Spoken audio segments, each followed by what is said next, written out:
The morning sun peeked through the clouds, scattering golden light over the small town of Willowbrook. The air was crisp, carrying the scent of freshly baked bread from the corner bakery and the distant hum of children laughing on their way to school. Among the crowd of faces, one stood out, not for its perfection, but for its warmth.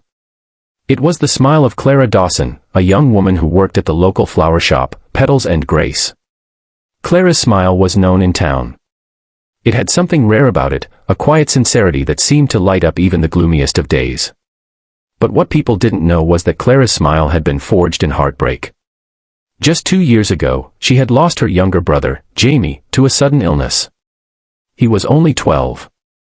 Jamie had been the one who taught her to see light in small things, the way the rain danced on windows, the laughter in mistakes, and the kindness in strangers. After his passing, Clara felt hollow, her days blending into a haze of grief. But one morning, as she walked through the park they used to visit together, she noticed a little boy struggling to fly a paper kite. His frustration reminded her of Jamie's stubborn determination. Clara stepped forward, helped him untangle the string, and showed him how to catch the wind. When the kite finally soared, the boy looked up and grinned at her.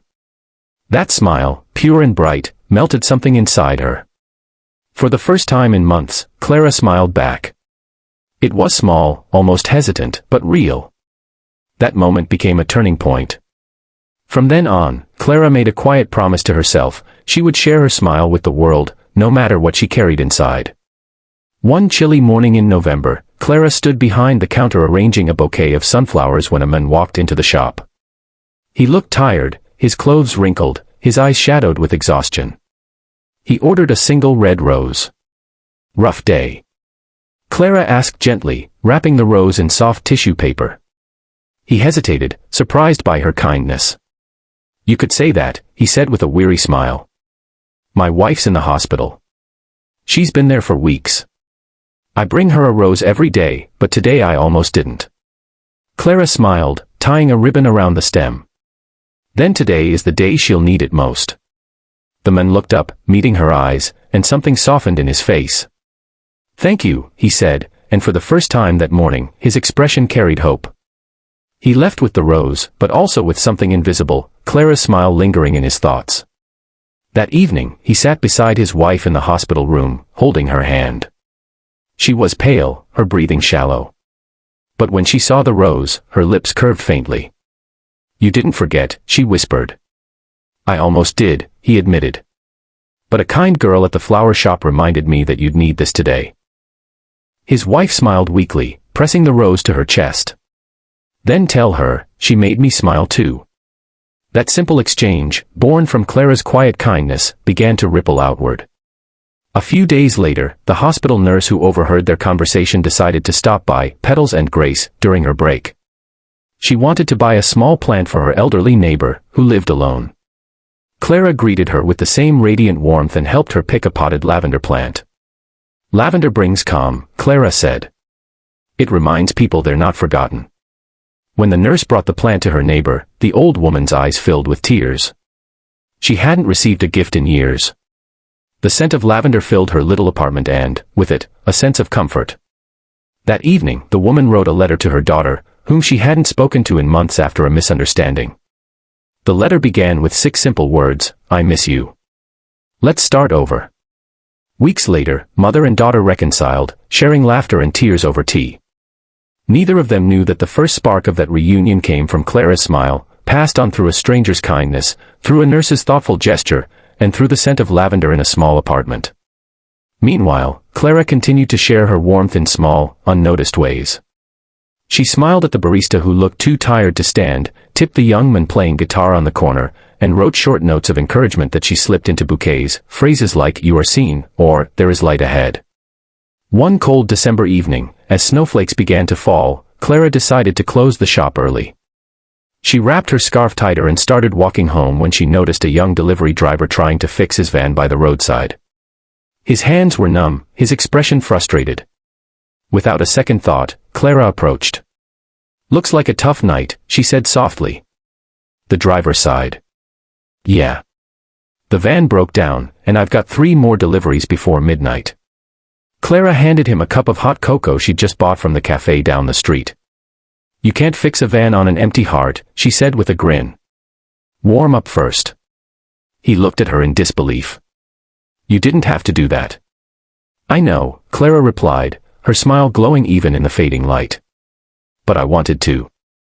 The driver's chest tightened, the simple act melting away his stress. He sipped the cocoa, feeling warmth spread through him, not just from the drink but from the kindness behind it. He managed to repair the van and complete his deliveries that night, each one a little more joyful than before.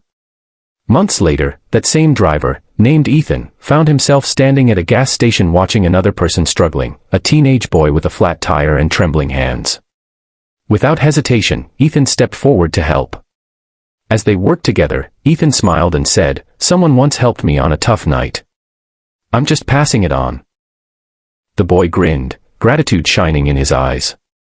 That night, when he returned home, he shared the story with his mother, who happened to be a journalist. She was so moved that she wrote an article titled, "The Smile That Traveled Miles." The story was published in a small newspaper, but it spread faster than anyone expected. People across towns read it, about a flower shop girl whose small acts of kindness created ripples that reached strangers she had never met.